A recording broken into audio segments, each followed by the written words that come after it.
a pollutant, and Virginia says families are going to lose their homes if the EPA is allowed to declare water a pollutant? Joining me now to discuss is Simon Rosenberg. He's president and founder of NDN, which is a think tank, an advocacy organization, also former campaign advisor to President Clinton. And Mark Thiessen, who's a fellow at the American Enterprise Institute and a former speechwriter for President George W. Bush. So it's all about the worms. Here's what I get. They don't like the excess water. That's posing problems, ginning up sediment. And so they can't take it up with God, you know, because he makes it rain when he wants to make it rain. And so the EPA is saying we're going to regulate it, and we're going to tell the local government that they need to, I guess, potentially get rid of homes, create these real restrictions on the homeowners about what they can and cannot do, try to contain water runoff in people's backyards. This is all according to a Washington Post article on this and to the lawsuit papers. And you tell me, Mark, whether this is an EPA gone wild. Yeah, even Barack Obama can't regulate God. That's the lesson of this story. I mean, look, this is the flip side of the fiscal cliff. The fiscal cliff is about the miasma of government spending that we've had under Barack Obama, $6 billion added to the debt in one term. Now we've got a regulatory cliff.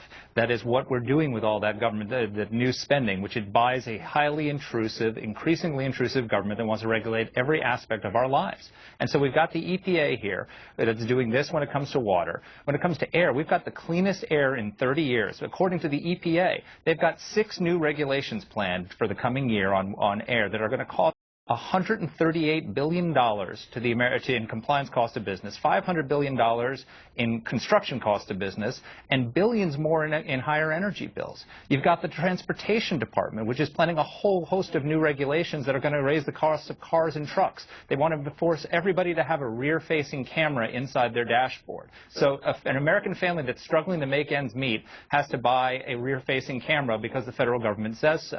You've got all the regulations coming under Obamacare and all the rest. The fiscal cliff is like a slow decline compared to the regulatory cliff that we're facing next year. Simon, here's what got my attention. I don't really understand, you know, the water and the runoff. And I guess, okay, sediment. Me neither, Megyn. Sediment, okay, it's bad for the worms, I guess. Okay, that's fine. But here's what got my attention is that the Democratic-led Board of Supervisors joined with Ken Cuccinelli. I mean, the very conservative Attorney General of Virginia. I mean, that's a very strange pair of bedfellows to get together against the EPA. What do you make of it?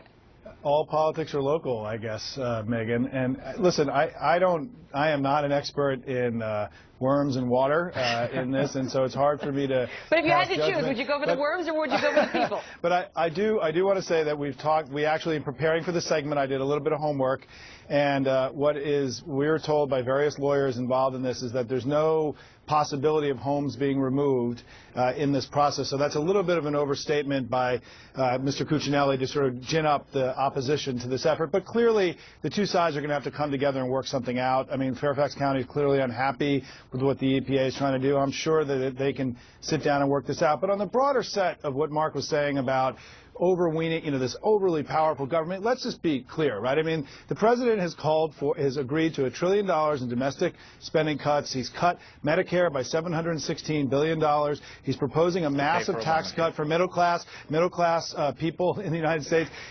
That you sent me to prepare for this segment, most of the people quoted said that regulations and regulatory final rules have slowed way down under Obama in the last few years, and by historical comparison are about equal to what George Bush did in his first term. And so this notion that government is overreaching and it's getting into, as Mark said, to every aspect of your lives, give me strength. I mean, it's ridiculous based on the actual facts. Simon's actually reaching out to him during the segment, which he's never done before. Mark, your thoughts? Simon, well, first of all, Simon is confusing two things, which is the number of regulations and economically significant regulations, which Obama set a record on in his first 2 years in office of economically significant regulations that have a massive impact on business.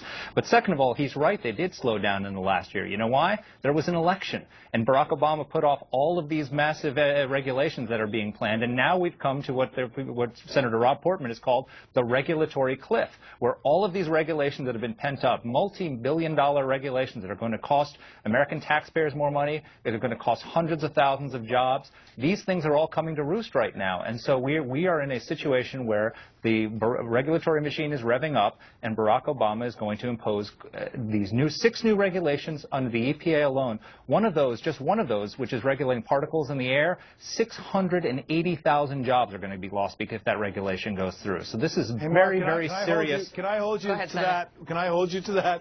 Let's come back in 6 months, a year, 18 months, and you prove those 680,000 jobs were lost because of a regulation that may or may not be promulgated, right? I mean, this is ridiculous scare. This is ridiculous scare tactics. It's not scare tactics, Simon. Many of these regulations are mandated by congressional law.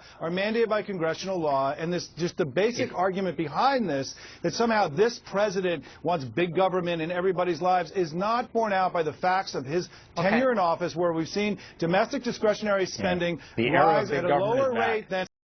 Right, I get it. Let me just give you this from the Washington Post piece. They say that they claim that if this EPA regulation goes into effect and stands, that if you build something like a home addition or a new residential development, that would require taking steps to retain all the stormwater runoff from the expanded area. So, I mean, think of yourself as a homeowner or as the county trying to decide whether to grant the permit, about how, you're going to have to counter-program Mother Nature.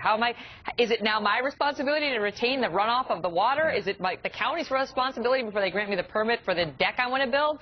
We'll see how this works, and we'll see what happens in this lawsuit. But a good debate, as always, you guys. Thank you. Thanks, Megyn. Megyn. Growing controversy today.